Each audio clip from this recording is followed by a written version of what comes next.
guys, welcome back. It's your boy Mo from TheGamingMoEnarchy, and today we're talking about the 7 times where being the good guy absolutely backfired.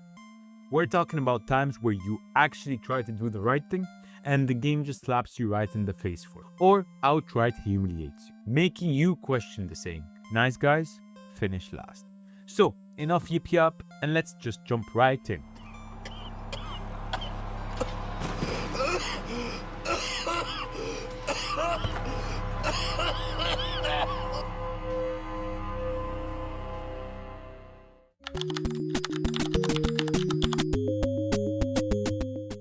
So, in The Walking Dead, things go fairly simple for the most part, right?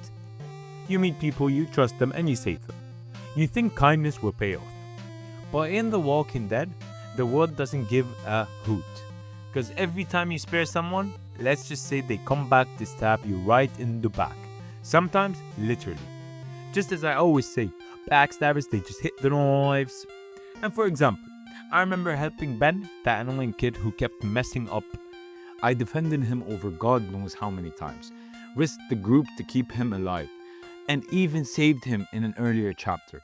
And what does this brat do? He still managed to die later, horribly impaled like a human kebab. So all the effort you put on this guy is gone to waste. And what do you know? Another game that would teach you that nice guys do finish last. We both know. Let me go.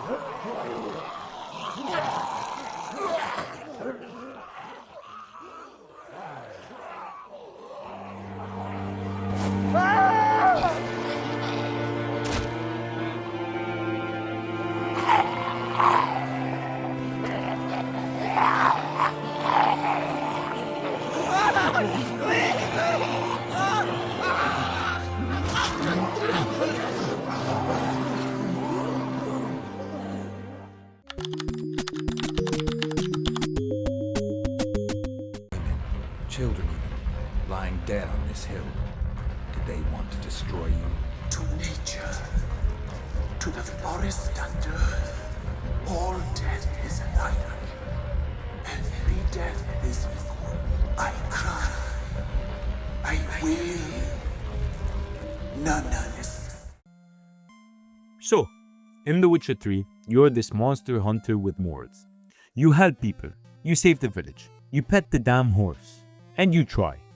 You try very, very hard to be the good guy. But the thing is, kindness in this game comes with receipts. It comes with cons. Let's just say you see a poor spirit trapped under a tree, right? Looks innocent, crying for help. So you think, yeah, why not? I'll free it, I'm a good guy. And then you come back later and the whole village has been turned into an open murder buffet. Like bro, I went from hero to public enemy in one single fast travel. That's the thing about The Witcher 3. Every good deed ages like milk. You try to be merciful, someone dies. You try to be honest, someone cries. And if you think you made the right choice, well, don't worry. The game will humble you in about 10 minutes. And moral of the story, being a good guy in The Witcher doesn't save anyone. It just makes the body count more personal. And that sucks. Next up, we have Fallout New Vegas. And man oh man, this one tricks you hard. You walk in thinking the NCR are the good guys. Clean uniforms, flags, democracy, all that were saving the wasteland PRBS. So you're like, yeah, let's rebuild civilization. I'm a good guy. And for a while it feels just right. You help settlers, stop raiders, shake hands, kiss babies, the whole politician arc.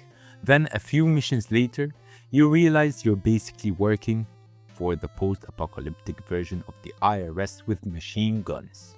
They talk about freedom, but the second you disagree, they send a squad to erase you faster than a Skyrim save. I mean, come on, I just wanted clean water and less murder, not a dictatorship with paperwork. The NCR ending has that energy of congratulations hero, you've successfully turned the Mojave into California with extra taxes. At that point I'm like, yeah, maybe Caesar's Legion had a point, maybe. Fallout New Vegas doesn't reward your kindness, it gaslights you into oblivion. You try to be the good guy and the game is like, Cute, now go collect taxes for a new empire. Next up, we have Detroit Become Human, one of my personal PS5 games. You spend the whole game trying to be peaceful, right? You take the high road, you avoid fights, you pick every nice dialogue option like you're running for office. And you think people will finally understand. But they don't. You do everything right. You march, you talk, you beg for peace. And what do you get? Bullets, betrayal, and that depressing news headline calling you a violent machine when you haven't even touched anyone. I'm trying to start a revolution here, not a therapy session, but the game just kept punishing me for having manners. You choose violence, everyone dies.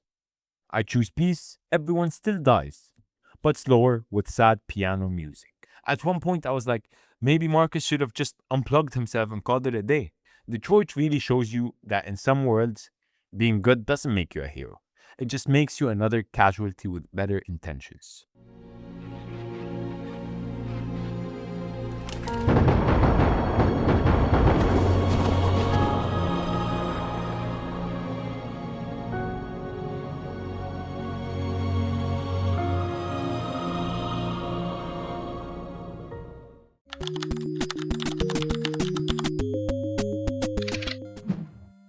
Now, let's talk Fable 3. This game sets you up to be this good-hearted ruler, right? You overthrow your evil brother, the people love you, and for the first time you're like, finally, a game where being good actually pays off. Yeah, no, not even close. The second you sit on that throne, the game throws the most ridiculous moral choice at you. Do you want to save the kingdom, or keep your promises to your people? And you're sitting there like, what kind of therapy session is this? If you keep your promises, everyone dies. And if you break them, everyone hates you. So either you're a beloved idiot or a hated genius. Great. What a choice. It's the only game where being nice literally bankrupts the nation. I was out here opening orphanages one day and selling children's homes the next, just to keep the lights on. Fable doesn't care how good you are. It just wants to watch you suffer in glorious HD. Moral confusion. Fable doesn't really care how good you are. It just wants to watch you suffer in glorious HD. Keep walking. Here come the saviors of the people. Come closer, brother. Today you have disappointed me beyond measure. I have been betrayed by my own blood and a filthy spine. We did nothing wrong. Punishment must be apportioned where it belongs. Punish me then. You are no longer a child, and it is time I stopped treating you as one. You wished to save the traitors who had gathered outside the castle this morning. Very well, you shall have your chance to save them. Here stand the leaders of the violent mob. I will give you a choice. Who will be punished? These strangers or this girl? The sentence will be death. No, this can't be. You are the prince. Decide. Your Majesty, Logan, please. I am giving you power over life and death. No, I won't do this. If you can't choose, I will. They will all be executed. So tell me, what are you willing to sacrifice to do the right thing? This is madness. We just can't. Choose me. You can't let them all die. Choose me.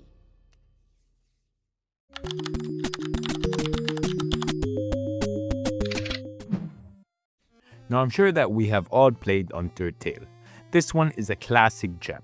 But when you first try it, you go into Undertale thinking, alright, I'm gonna be nice, no violence, no killing, full mercy. Let's take the pacifist route. You dodge every bullet, literally. You talk to monsters, make friends, and you think, wow, this game actually rewards kindness. Once again, you are wrong. Once you get to the end, the game tells you that to save everyone, you have to leave them. You don't even get to stay for the happy ending you fought for.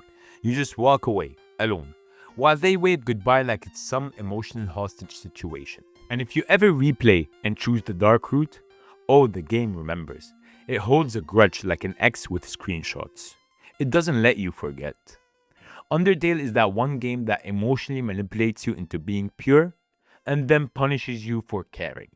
It's like, Oh, you wanted a good ending? Well, too bad. Now feel guilt forever.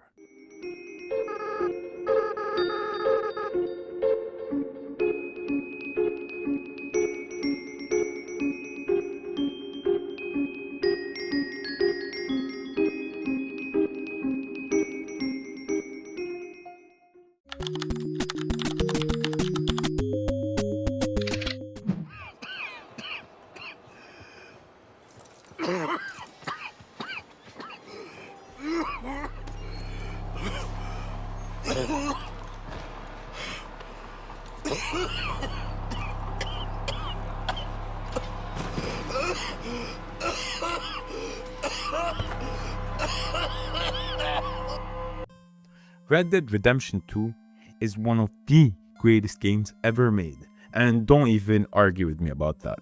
But this game hurts in a way no other game ever did. You spend the whole story being this outlaw, this bad man doing bad things. But somewhere along the way, Arthur Morgan actually grows a soul. He starts helping people, saving strangers, giving money to orphans, apologizing to folks who he used to rob. And you finally feel like he's turning his life around. But that is exactly when the game pulls the rug from under your feet. You try to be good, you try to make it right, and what's your reward, you may ask? Well, just a little bit of tuberculosis. A slow, painful death. Gasping for air, watching the sunset while your gang falls apart. And every act of kindness just reminds you that, well, you're running out of time. And that ending, when he looks out over those mountains, it's not victory. Trust me, this one is peace. A man who finally found his heart right before it stopped beating. It's poetic, it's brutal, it's Rockstar saying, you can change, but you cannot escape the past. Red Dead Redemption 2 makes you watch your downfall happen in slow motion. And that's why it's not just a game. This one is a masterpiece about dying right after you finally start living. Please enjoy. And thank you again for everything. I really am grateful. It was nothing. You're a good man. Oh, you don't really know me. I know enough. There's always more to find in ourselves. You helped me to see that. My husband, Cal, was such an optimist. I found that to be very contagious. But there's a fine line between optimism and naivete. And we were both born with a silver spoon. Banquets, butlers, valets. Sounds terrible. It was just so many people, so many things. I was lost in it. I was crushed by it. My father was very overbearing. Then we came out here and I got crushed by this. You know, I pictured myself picking fresh vegetables, sipping homemade wine, writing a great novel. But I turned out to be a far more pathetic anti-heroine than any I could ever pen. Oh, well. I reckon you're gonna be just fine. Are you all right? Can I get you some water? Oh, I'm fine. I just,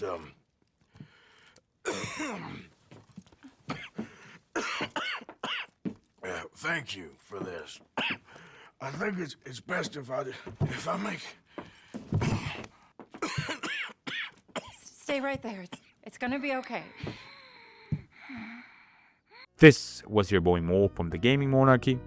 And turns out, being the good guy doesn't guarantee you a happy ending, in games or even in life, but it does make the story worth remembering. As always, and as usual, have an amazing, wonderful night, and peace.